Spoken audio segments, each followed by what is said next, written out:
Hello students, today we will learn about the correction factor concept for the case of heat exchangers. Okay. Before understanding this lecture, I believe that you know the concept of LMTD, logarithmic mean temperature difference concept of an heat exchanger, although I will speak a brief in that regards. So, let's learn what is correction factor. See, the LMTD method of heat exchanger is basically associated with parallel flow and counter flow heat exchangers. We know this thing that LMTD, logarithmic mean temperature difference expression, is derived by taking an example of either parallel flow or counter flow heat exchanger. Okay, but there are other types of heat exchangers also. Those are cross flow, shell and tube. So what about those? So how to find out the heat transfer rate for those heat exchangers? For that purpose, the correction factor is used. Understood? Okay. So in one line we can say that correction factor concept is associated with to find out the heat transfer rate of heat exchangers which are other than the counter flow or parallel flow heat exchanger. Now, to refresh in regards of LMTD, suppose I am taking an example of this parallel flow heat exchanger. It is tube in tube or double pipe heat exchanger. See, hot fluid is flowing through this central tube, entering with temperature THI, and cold fluid is flowing through this peripheral tube, entering with temperature TCI, and ultimately the hot fluid is coming out with temperature THO and cold fluid with temperature TCO. Okay. Now LMTD is given by what? Logarithmic mean temperature difference. It is equals to theta 2 minus theta 1 upon log theta 2 by theta 1. Now what is theta 2? Theta 2 is the temperature difference of the fluids over the exit end or over the right hand side. Okay. In case I am taking the example of this heat exchanger as according to figure, then the temperature difference of the fluids over the right hand side, that is THO minus TCO. This is theta 2, and theta 1 is what? That is the temperature difference of the fluids over the left hand side. Okay, so these theta 2 and theta 1 are the temperature differences of the fluids over the either ends, we can say like this. So by finding the LMTD, how can we find the heat transfer rate? Q equals to UA LMTD. U is the overall heat transfer coefficient of the heat exchanger, A is the area of exposure through which heat is transferring, and LMTD is, we know, logarithmic mean temperature difference. Now by the help of arrow I am showing these are the examples of shell and tube heat exchangers. Okay, so I am showing you the magnified view of this first type of shell and tube heat exchanger. You can see over here.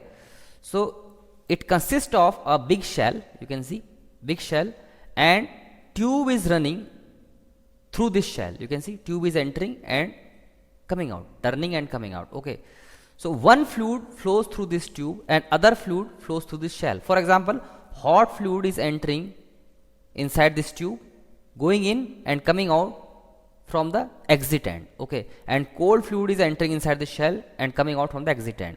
So when hot fluid runs through this tube, it gives its heat to this cold fluid. By this way, cold fluid is heated up and comes out in heated form from the exit end. By this way, heat is transferred from hot fluid to cold fluid. Okay, so shell and tube heat exchangers are also of many types. For example, this example is of single shell and two tube pass. Okay, what does it means? That there is only one shell and tube is passing like this, going in and then turning and coming out, once going and once coming out. So this type of heat exchanger, shell and tube heat exchanger, is called as single shell two tube pass. Okay, other type is single shell four tube pass. You can see that this is one shell, tube is going in, then turning, two, and then turning, 3, and then 4 and coming out. So single shell 4 tube pass. This is the case of two shell 4 tube pass because there are two shells over here.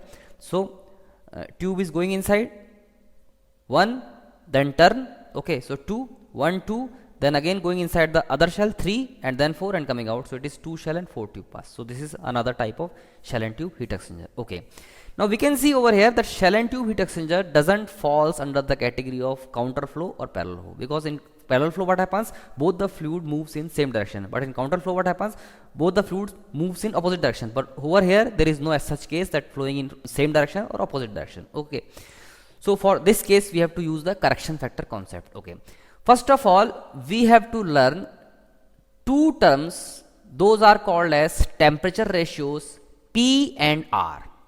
Okay, just learn, as I am saying, learn this thing. Later on you will understand that what is the purpose of this P and R.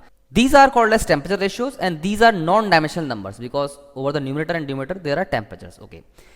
Now this small t corresponds to the temperature of the fluid which is passing through the tube. Okay. And one subscript means at entrance and two subscript means exit. For example, small t2 minus small t1 is the temperature difference of the fluid passing through the tube. Small t2 minus small t1 upon capital T1. Now capital T stands for the temperature of fluid passing through the shell. 1 for inlet and 2 for exit. Okay. So P means T2 small t2 minus small t1 upon capital T1 minus small t1. Okay. This is what the definition of P. Okay. You have to learn as it is. Okay. Now what is the definition of R? This is another temperature ratio. That is capital T1 minus capital T2 means the temperature difference of fluid at inlet and exit of shell, capital T1 minus capital T2, upon small t2 minus small t1, the temperature difference of the fluid over the exit and inlet of tube, T2 minus T1. Okay, so these are the definitions of P and R called as temperature ratios. Now, one thing we have to do, we have to go to correction factor charts.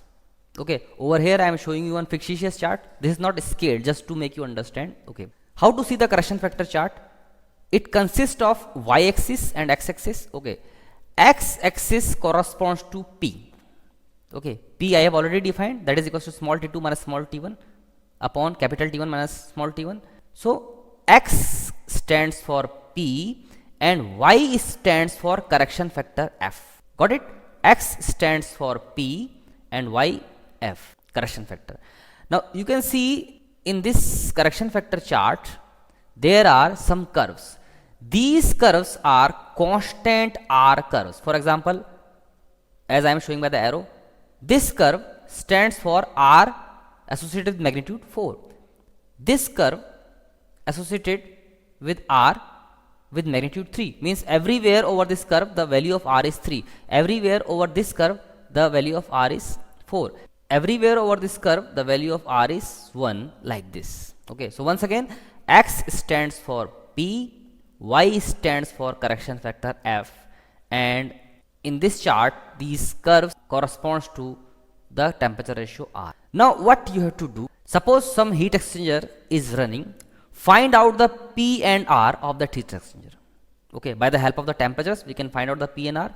Suppose I say that we have found P to be 0.3. Okay, 0.3 is the P and R found to be 3. Okay, P found to be 0.3 and R to be 3. Okay, now if R is 3, it means we have to see this line because this line corresponds to R equals to 3. Okay, and P equals to 0.3.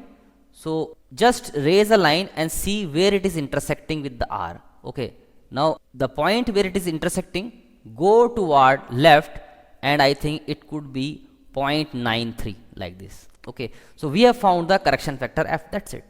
Once again, suppose the value of P is 0.6 and value of R is 0.8. Okay, then how to find out?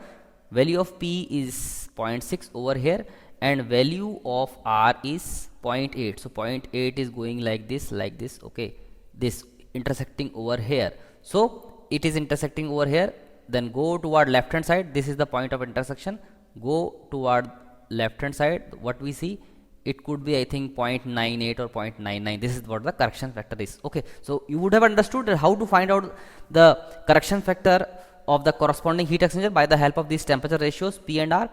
P is the x-axis, F is the y-axis, and these are the constant R curves over this correction factor chart. First of all, find out P and R. Okay, then find out where P and R are intersecting. Go toward left and find out the value of F. That's it. Now once you have got the value of correction factor F, what you have to do? You have to consider this heat exchanger as a counterflow heat exchanger. Remember this thing. However, it is a shell and tube heat exchanger, but you have to consider it as a counterflow heat exchanger. Okay, so in case we are considering this heat exchanger as a counterflow heat exchanger, then the LMTD will be equals to theta 2 minus theta 1 upon log theta 2 by theta 1. For the case of counterflow heat exchanger, the value of theta 1 equals to thi minus tcu and value of theta 2 equals to tho minus tci. Okay, so we have found the LMTD by considering this heat exchanger as a counterflow heat exchanger. Now the heat transfer rate formula equals to what? UA LMTD. Just multiply the value of F we found to this equation over the RHS. That would be the heat transfer rate of that corresponding shell and tube heat exchanger. Got it? So this is what the concept of correction factor in regards of heat exchanger. Now for different types of heat exchangers, there are different types of correction factor charts available. However, the definitions of temperature ratios P and R remain same, but for different types of shell and tube heat exchanger, for example single shell 2 tube pass, single shell 4 tube pass, or 2 shell 4 tube pass, okay, by the help of HMT data handbook you can find out those charts and then find out the value of the correction factor, and then by the help of correction factor, considering the heat exchanger as counterflow heat exchanger, find out the LMTD, and the heat transfer rate of that corresponding shell and tube heat exchanger would be UA LMTD into the correction factor F, which we have found by the value by the help of temperature ratios. And not only this, the same concept is applicable for cross flow heat exchanger also. For that case also correction factor charts are available and the definitions are same for P and R. So hope you would have understood the concept of correction factor in regards of heat exchanger. Thank you.